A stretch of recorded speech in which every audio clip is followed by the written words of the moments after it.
Here is Marina Bay Sands, guys. Up close. And we're going inside Marina Bay Shops.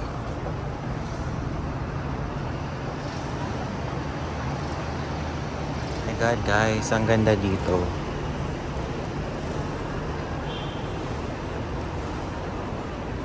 My God, sobrang stunning. Oh my God. Guys, grabe. Oh my God, sobrang ganda. Look at that.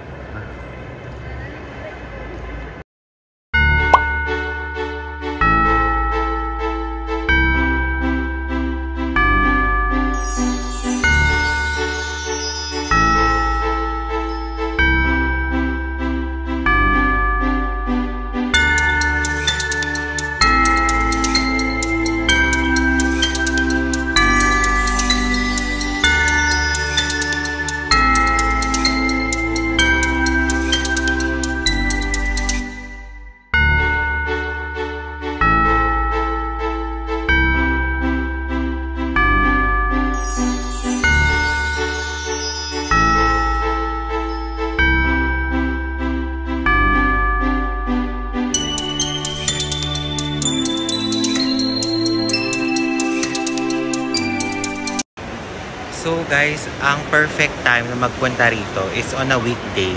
And yung medyo pasarado na. Like around 9 PM na kami nakarating. So wala na masyadong tao. Wala na masyadong photo bombers sa shots nyo. Ang perfect mag-picture dito. So ayun, weekday and pa-close na. The mall closes at 10 PM by the way. Ayun guys, tandaan nyo yan. Ayan na guys, may fountain show. Free lang din to.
Guys, ang ganda ng skyline ng Singapore paggabi.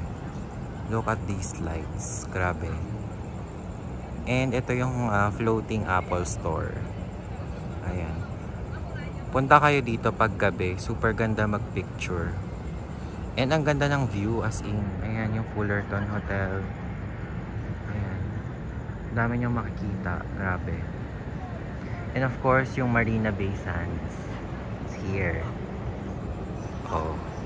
Sobrang magnificent ng view, guys.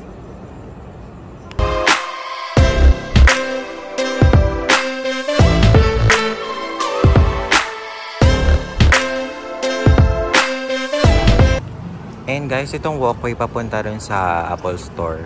Meron siyang parang naka-line up na parang palm trees. Maganda mag-photo dito. Ayan. So ayun, ang ganda rito. Punta kayo dito, guys. And it's free.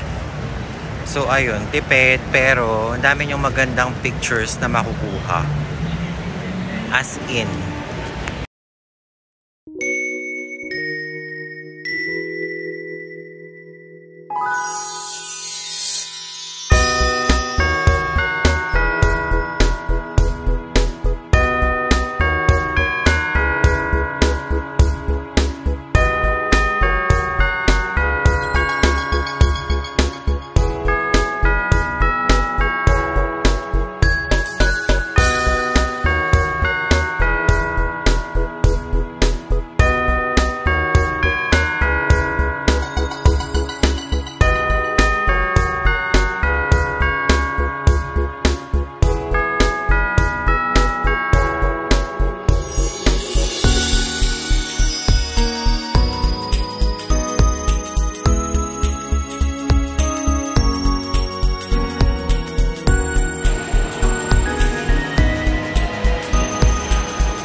Guys, if via MRT, dito kayo sa Bayfront Station, bababa. Tapos diretso na siya sa MBS Shops. So, naghahanap kami ng makakainan dapat. Kaso, it's almost 10 PM na. And 10 PM yung closing ng mall. So, nagsara na halos lahat. So, ayun, baka ito na lang kami. So, something very different. Ayan, 7-Eleven. Charot. Something different. So ayan guys, tinry namin dumaan ng Gardens by the Bay. Pero sarado na siya. Wala ng tao. Ayan.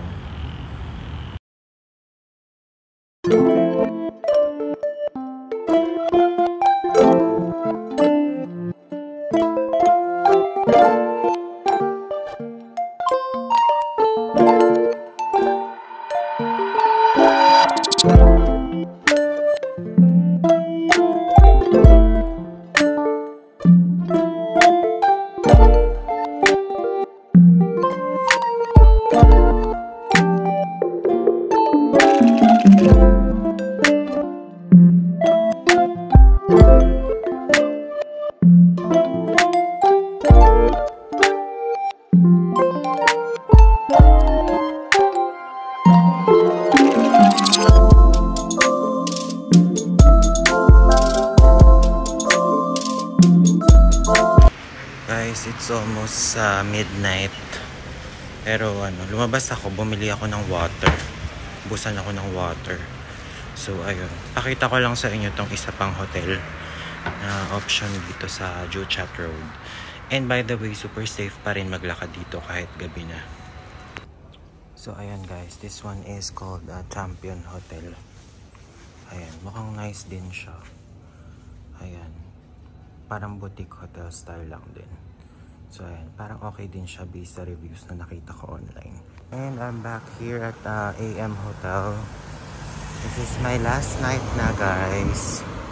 So ayun, tomorrow maaga yung flight.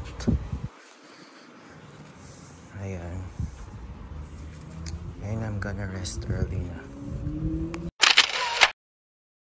Good morning guys. So nakapag-ayos na ako, ready for checkout na ako. It's almost 9 AM.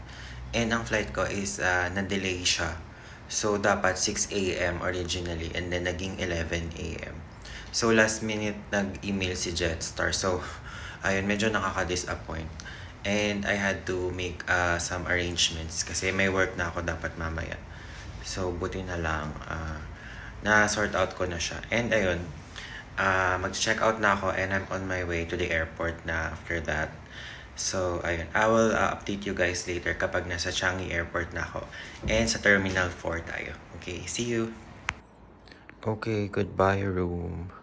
Na-enjoy ko tong room na to guys kasi ang spacious niya and ayan, ang lamig ng AC. Tapos yung hot shower, ang bilis din uminit. And ang laki rin ng banyo. So ayun, super steal na siya for less than 6,000 pesos for 2 nights. So ayun, I highly recommend na mag-check-in kayo dito if ever mag-Singapore trip kayo.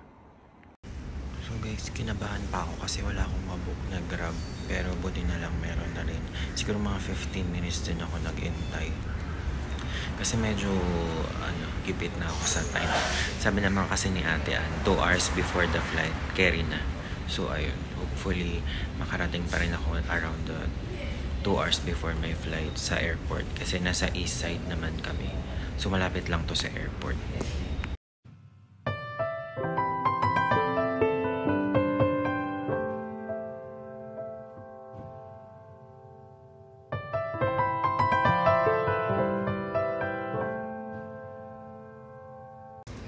Kaloka guys, hindi ko pa maiwan tong isa kong bag na nasa shoulder ko.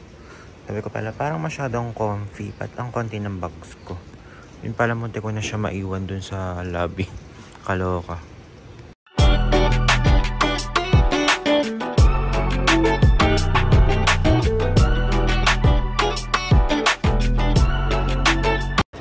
So guys, ayan, may pa-meal voucher si Jetstar dahil delayed yung flight. And ayan, ang haba ng pila, pero thankfully merong self bag drop here. Ayun.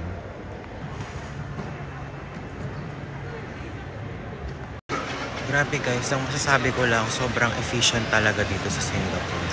So nakarating ako ng airport around mga 9:26 AM na. And then time check 9:46 pa lang. So 20 minutes lang ang kinailangan ko para makalagpas dun sa bag drop and sa immigration nila. Kasi automated rin yung immigration. So, sobrang bilis lang guys. Ayan, that's what one of the things that I love about Singapore. Sobrang efficient. Medyo malayo sa atin sa Pilipinas. So, ayan. Dahil medyo may time pa tayo, mag-ikot muna ako dito sa duty free guys. Tingnan natin dito kung anong mga pwedeng makita. Ay, fresh ko dito.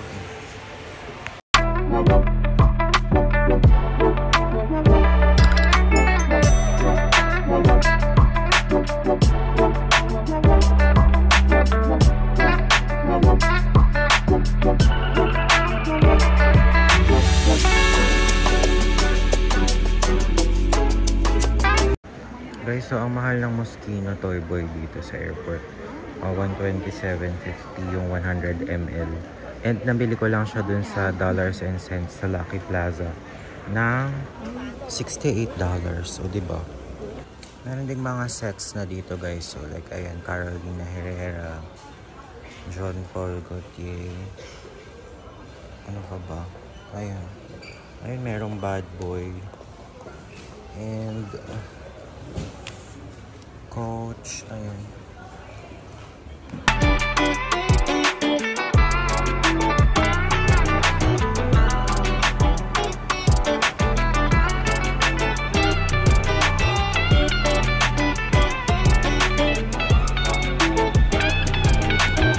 Ganda rin sa Terminal 4 guys. Kahit ito yung smallest terminal here in Changi Airport. Ayan. Merong Batcha Coffee.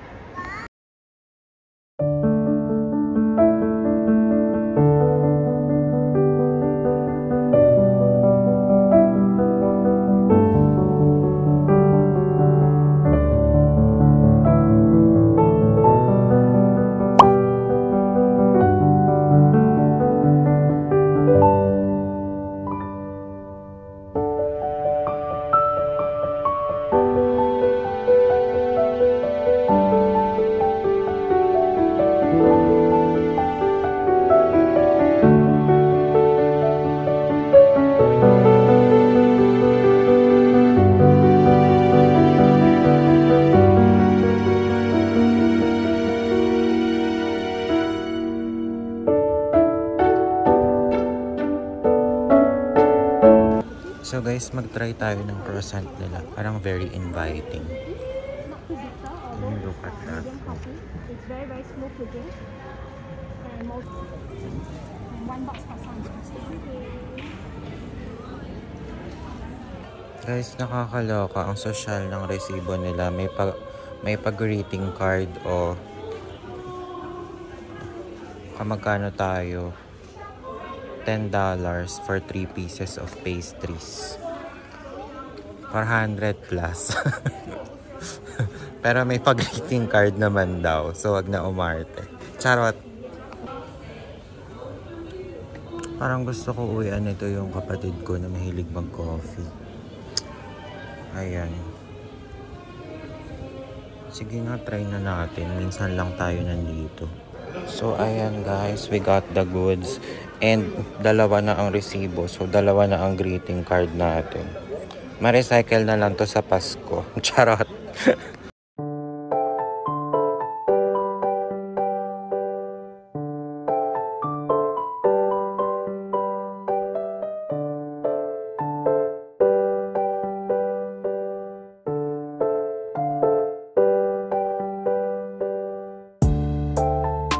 Guys, boarding na. So, ayun, waiting na lang ako na matawag yung row number ko.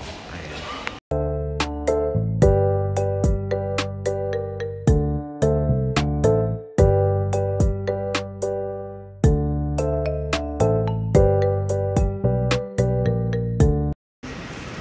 Ayan na guys, boarding na ako.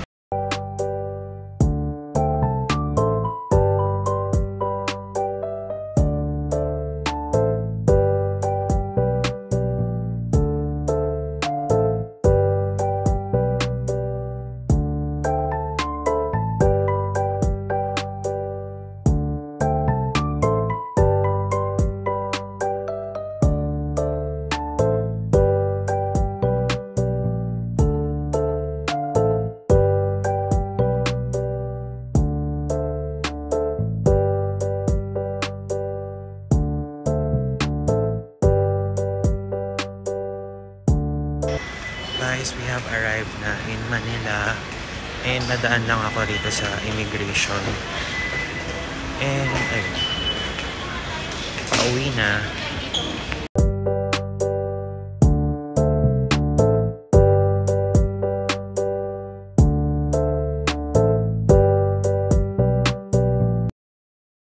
So guys, ayun na nga, masarap yung mga pastries sa Batcha Coffee and habang pinapakita ko sa inyo yung ilan sa mga ginastusan ko, i-share ko na rin, ito na ang gastos reveal na inaabangan ng iba sa inyo kung nakamagkano ako all in all dito sa trip na sa Singapore.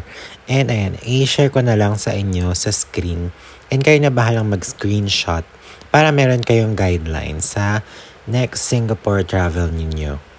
So all in all, naka-almost 43k ako. Pero do take note na mag-isa lang ako nagbayad dun sa hotels. And medyo nakalibre rin ako sa food thanks to Ate Ann. So I guess that's it for this travel series in Singapore. And thank you so much guys sa pagsama sa akin sa trip na to. And I hope to see you again in my next travel vlogs. Thank you guys. Bye!